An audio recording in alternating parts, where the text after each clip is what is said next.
Chào các bạn nha. Hôm nay Cường Cốt Cách sẽ giới thiệu với các bạn một cái món ăn từ gà ngon và rất là dân dã luôn. Đó chính là món gà nướng lá sen. Cùng với mình thực hiện món gà này nào.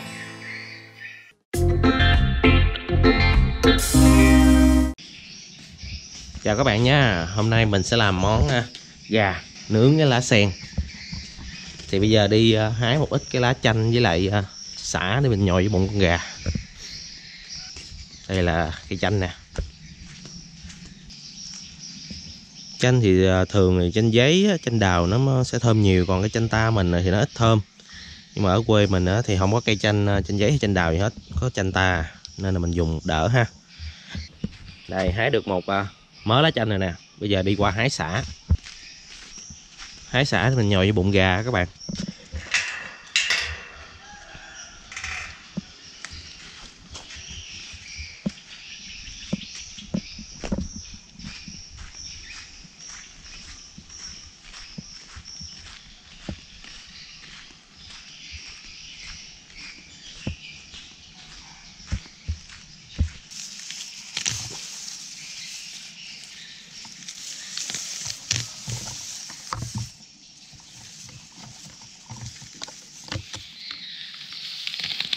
Đây, hái chừng là 4-5 cây vậy đó.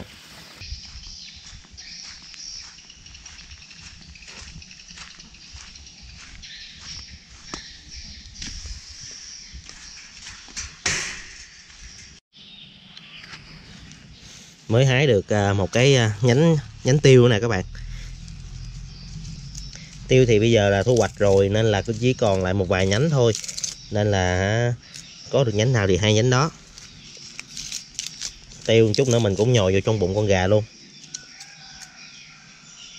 Còn đây là cây bưởi nè các bạn. Cây bưởi thì mình cũng hái một vài lá luôn. Lá non non á, để mình nhồi vô trong bụng con gà mình nướng. Ít thôi, không cần nhiều, tại vì mình không muốn là cái mùi bưởi nó nhiều. Chủ yếu là mùi lá chanh thôi, nên mình hái chừng khoảng 4 lá là nó vừa. Mấy cái lá bưởi này thì các bạn tới mấy chỗ người ta bán bưởi á, các bạn mua cũng có bán luôn. Đó, đây là tiêu nè ha. Nhưng mà hết trái rồi các bạn, thấy không? Không còn cái trái nào hết. Còn một vài chùm là lúc mà thu hoạch sót á, thì bây giờ mới lụm được, mới hái được thôi. Nè các bạn thấy không? Còn sót lại một cái nhánh tiêu nhỏ nhỏ như thế này nè. Đó, hồi nãy giờ là mình hái được 3-4 nhánh này đó. Có thêm vài cái cọng tiêu xanh như thế này á, thì con gà ăn nó sẽ thơm hơn. Ở trên kia còn một chùm nữa để mình hái. Đây, bây giờ cuối cùng là nguyên liệu là gà. Chọn con nào đây? Nhưng mà làm sao dí bắt được nó các bạn. Còn con gà kia bự ha. 2 con luôn. Còn 2 con này con nào không bự hết. Nhưng mà hái con này làm sao mà dí bắt được. Thử ha. Thử dí con này trước. Nó chạy nhanh quá các bạn ơi. Chạy cái này làm sao mà dí được, bắt được nó.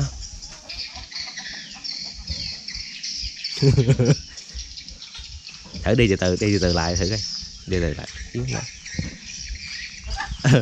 Mình nghĩ là khó lắm các bạn. Chắc phải là dụ nó ăn á, dụ nó ăn rồi mới bắt được. Ở trong này có con gà mái nè, nhưng mà ăn thịt gà mái thì trái thu qua này nó chín luôn rồi, nó chín vàng luôn rồi nè. Nó không bự được ta. Trong này mỗi khi cái con gà mái nó ấp á, mà chắc là má bà lấy trứng đi rồi á. Còn đây nè, còn 2 cái trứng nè. Bên kia nó ấp nở á các bạn. Đây nè, gà con trong này. Đó, gà con á, bữa giờ nó ấp nở được mấy trứng rồi nè. Nói chứ sáng là nhờ má mua con gà rồi. Tại vì gà ở quê á, mặc dù nhìn thấy vậy các bạn, nhưng mà thấy ít quá nên là không có nỡ bắt, nên là nhờ má mua rồi. Ở quê thì gà người ta thả vườn á, nó nhanh lớn lắm. Còn gà của mình là không có ai hết, không có ai quản á, nên là cứ để nó ở trong vườn vậy đó. Nó chậm lớn hơn. Thịt thì nó chắc nó ngọt rồi, nhưng mà nó chậm lớn lắm. Bạn thấy không, gà người ta thả vườn á. Nó đang tính là mua thêm gà nữa để nhìn cho nó có đàn á, nhìn cho nó đẹp. Chứ gà thì thấy vậy thôi chứ cũng không có nhiều lắm nên là không nỡ bắt. Rồi bây giờ mình sẽ chuẩn bị đồ để mình ướp cái con gà này nha. Mình cho vào đây khoảng một chút xíu đường, khoảng 1/2 thìa cà phê. Muối thì mình sẽ cho là 1 thìa cà phê. Hạt nêm ha, hạt nêm các bạn cho khoảng 1 thìa cà phê luôn. Rồi ớt thì mình cho là 1 thìa cà phê. Các bạn có thể là ướp thêm nước tương hoặc là nước mắm gì nó tùy sở thích của các bạn ha, nhưng mà mình làm đơn giản thôi là ướp muối ớt, trộn đều lên rồi mình sẽ ướp vào trong gà.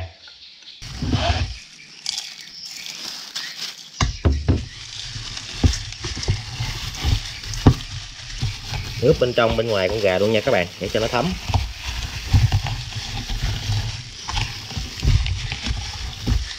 Gà này thì sáng bà xã mình bà rửa sạch sẽ rồi, rửa với lại muối là được rồi. Gà ở ngoài quê thì nó sạch hơn, còn gà trong Sài Gòn các bạn mua thì về các bạn phải rửa với lại giấm nữa, giấm hoặc là rượu cũng được, để giúp cho con gà mình nó thơm hơn nha. Ướp đều hết xong rồi các bạn để đây cho nó thấm đi, khoảng 30 phút hoặc là 1 tiếng cũng được nha.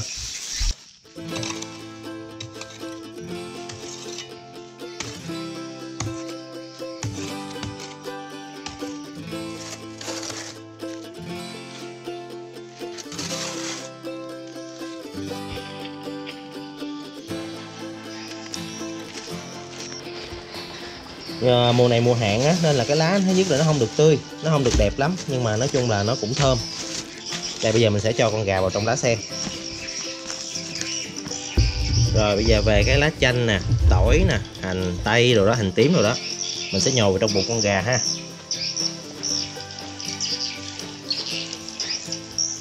Hành tây thì các bạn dùng 1 củ hay 2 củ gì cũng được, nhồi vào. Tiêu xanh nè, đó, lá chanh rồi lá bưởi, rồi hết vào để mình tạo cái mùi thơm cho con thịt con gà. Bên ngoài thì nó thơm cái mùi lá sen, mà bên trong thì nó thơm những cái hương vị này, rất là ngon.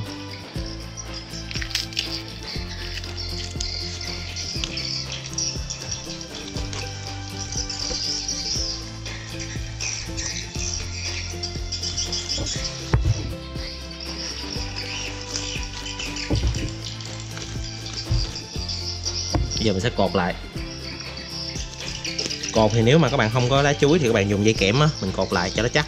Xong rồi mình quấn một cái lớp giấy bạc bên ngoài nữa là mình đem nướng được rồi.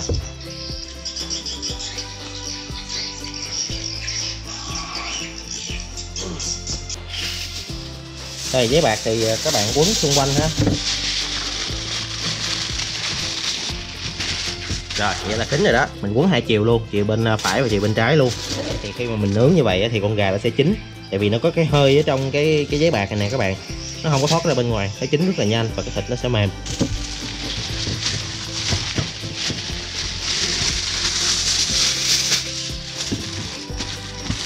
Túm mấy cái đầu này lại. Rồi bây giờ chuẩn bị lửa than và nướng thôi. Ok ha, chờ cho nó có than một chút đi, mình sẽ cho gà vào mình nướng. Làm món này nhìn thấy đơn giản mà cũng cực phết đó các bạn. Đấm đuối luôn, anh sáng giờ luôn mấy tiếng hồ chứ phải đơn giản. Mình gác cái cây sắt này lên đó, để cho cái con gà nó không có tiếp xúc trực tiếp xuống cái phần than á, nó đè xuống, nó làm cho cái than này nó bị tắt đó, bà xã mình nói vậy đó. Rồi bây giờ cho gà vào ha.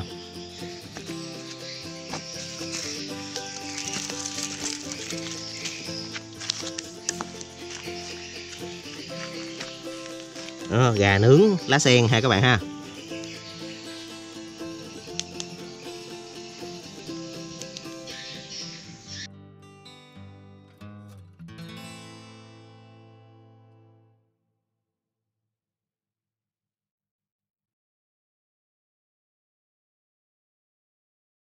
Rồi bây giờ để mình làm cái nước sốt á, mình chấm với lại gà á các bạn, thì mình sẽ làm sốt nước tương ha.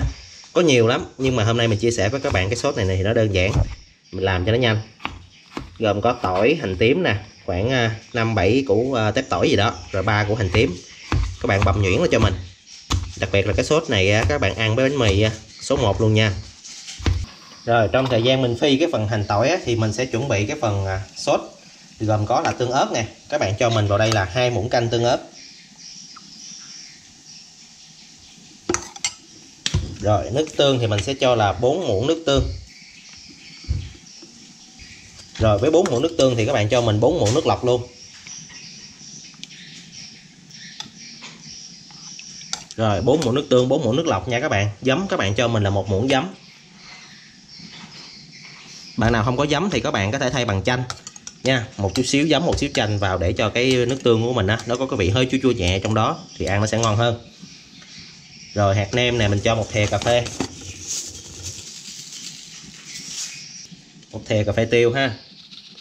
Và cuối cùng là đường. Đường thì các bạn sẽ cho mình là từ 1 muỗng đến 1 muỗng canh rưỡi đường.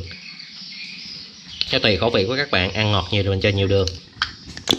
Rồi lúc này thì cái phần tỏi hành tím mình á nó vừa vàng tới thì mình sẽ cho cái phần sốt này vào luôn. Sốt á thì các bạn phải nấu cho nó sôi lên nha. Nấu mà không sôi thì mình sẽ không để được lâu, phải nấu cho nó sôi lên.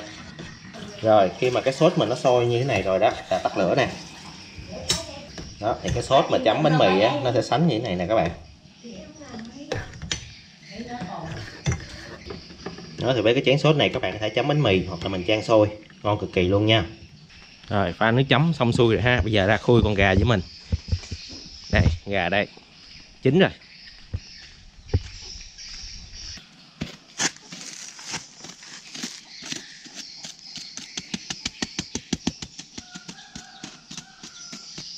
Rất là thơm cái mùi lá sen đó các bạn.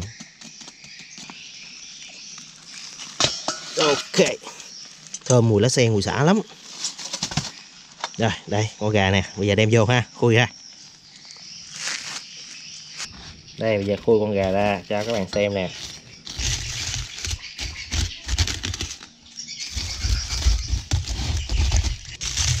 Đó, nó cháy có cháy thì chăng nữa thì nó cũng cháy cái lớp lá than bên ngoài thôi ha, lớp lá sen bên ngoài thôi, còn lớp bên trong á thì nó không có cháy.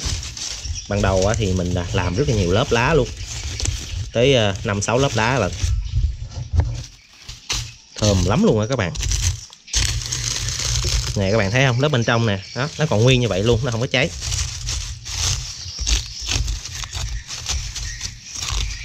Để mình đem nó ra một cái dĩa đi ha, đem một cái ra cái dĩa cho các bạn dễ nhìn. Thơm quá thì thơm.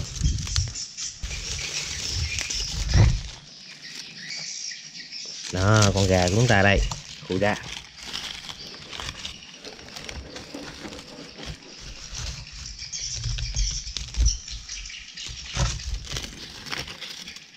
Ồ, thơm phức luôn các bạn, và không hề bị cháy một xíu nào luôn. Đó, thơm mùi xả, thơm mùi lá sen. Các bạn thấy gà hấp dẫn không?